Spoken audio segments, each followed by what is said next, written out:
Bom, inicialmente eu gostaria de parabenizá-los pelo trabalho, de fato emocionante. Eu voltei a um período idílico na minha infância, na minha adolescência, porque vivi toda essa experiência de videolocadora, tanto na fase do VHS quanto na fase do DVD. É claro que isso denuncia um pouco a nossa idade, a nossa certidão de nascimento, e eu tenho muito orgulho disso. Eu me recordo, enquanto via o documentário, me passava pela cabeça inúmeras memórias. E uma delas foi quando eu cheguei aqui no Claretiano, há muitos e muitos anos atrás. Eu era um aluno recém-formado no curso de letras.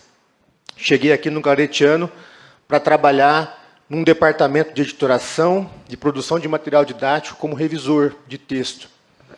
E quando soube, naquele momento eu estava alugando filmes ainda, consumindo filmes em videolocadoras, e aí quando cheguei aqui e descobri, por acaso, que a biblioteca do Claretiano dispunha de um grande acervo de DVDs e de VHS que eram emprestados gratuitamente para os funcionários.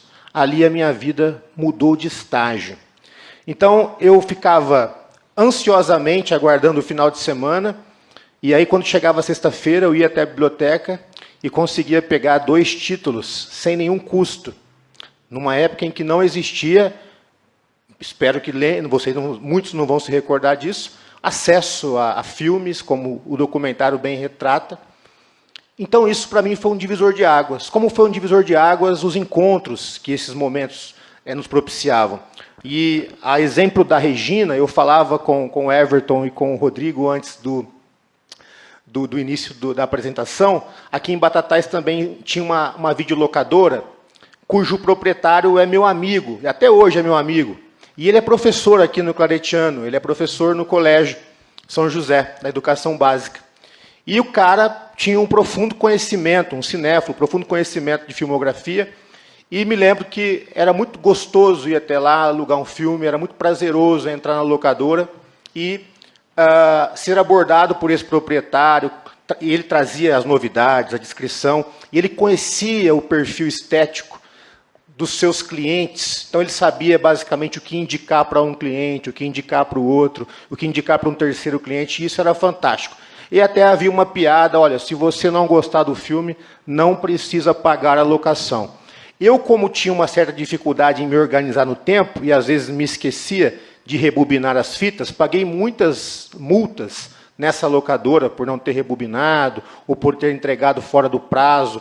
Então, esse documentário, além de ser um registro histórico de grande importância, não só para a cidade de Franca, mas para o interior, mas para o Brasil, para a própria história do cinema e do audiovisual no país, né? Eu penso que ele também traz essa memória para nós que vivemos isso e uma certa nostalgia, como o Everton bem colocou, uma saudade daquilo que aqueles que não tiveram a oportunidade de viver essa experiência são capazes de sentir.